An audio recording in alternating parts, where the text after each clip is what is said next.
Ada beberapa hal yang didoktrin ke kita sejak sekolah.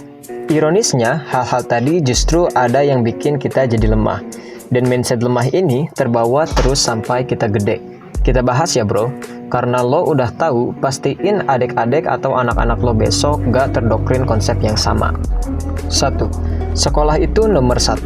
Sering kan lo denger kalimat harus menomorsatukan sekolah dibanding aktivitas lain. Padahal, sekolah itu cuma satu dari sekian banyak tempat lo bisa belajar. Gara-gara konsep ini, kita jadi ngerasa kalau pencapaian terbesar itu adalah kalau bisa perform bagus di sekolah. Gak mikir ada hal-hal lain yang jauh lebih hebat yang bisa dikerjain di luar sekolah. Kalau ada pun, jadi males ngelakuinnya karena takut ngeganggu sekolah. Dan yang lebih parah, kita jadi didoktrin untuk terbiasa datang pagi, pulang sore, seharian duduk di meja ngikutin instruksi dari orang lain. Jadinya, ketika gede, kita ngerasa jenjang karir yang paling aman itu ya yang kayak sekolah. Datang pagi, pulang sore, duduk di belakang meja. 2. Meminta itu hal yang gak baik. Di dunia nyata, kalau lo mau sukses, lo harus berani minta.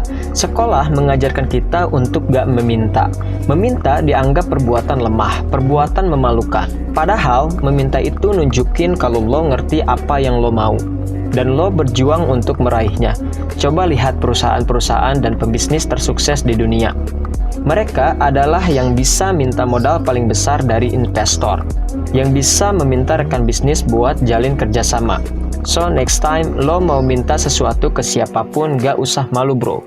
Gak usah mikir takut ditolak. Ditolak itu biasa. Gak ada ruginya. Kalau permintaan lo diterima, jackpot bro. 3. Kemampuan menghafal dan menyelesaikan soal adalah hal terpenting. Di sekolah, yang paling penting adalah kemampuan menghafal, kemampuan menyelesaikan soal. Makin jago menghafal dan ngerjain soal, makin tinggi nilai ujian lo. Dan kesuksesan di sekolah dilihat dari nilai ujian. Di dunia nyata, kemampuan otak itu bukan hal yang paling penting bro. Banyak hal lain yang terbukti jauh lebih krusial, misal kekuatan mental, kemampuan untuk berjuang di tengah kesulitan, kemampuan untuk berkorban dan menahan diri, kemampuan untuk tetap jaga karakter dan kejujuran di tengah godaan, kemampuan untuk tetap menjadi manusia baik di tengah dunia yang jahat. 4. Salah dan gagal adalah hal yang memalukan. Makin banyak kesalahan, makin rendah nilai yang lo dapat.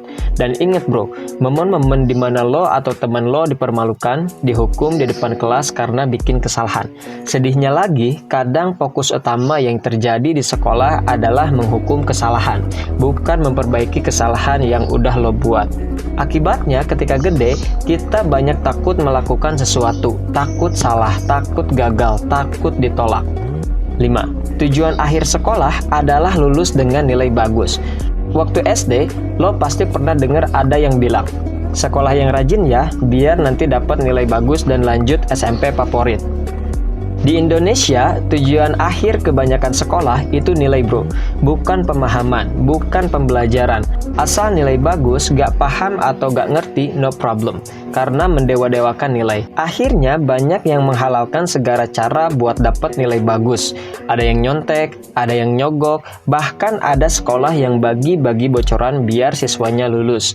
Hal ini nih yang bikin banyak orang di Indonesia gak bisa bahasa Inggris. Padahal belajar bahasa Inggris udah 9 tahun, dari kelas 3 SD sampai kelas 12 SMA.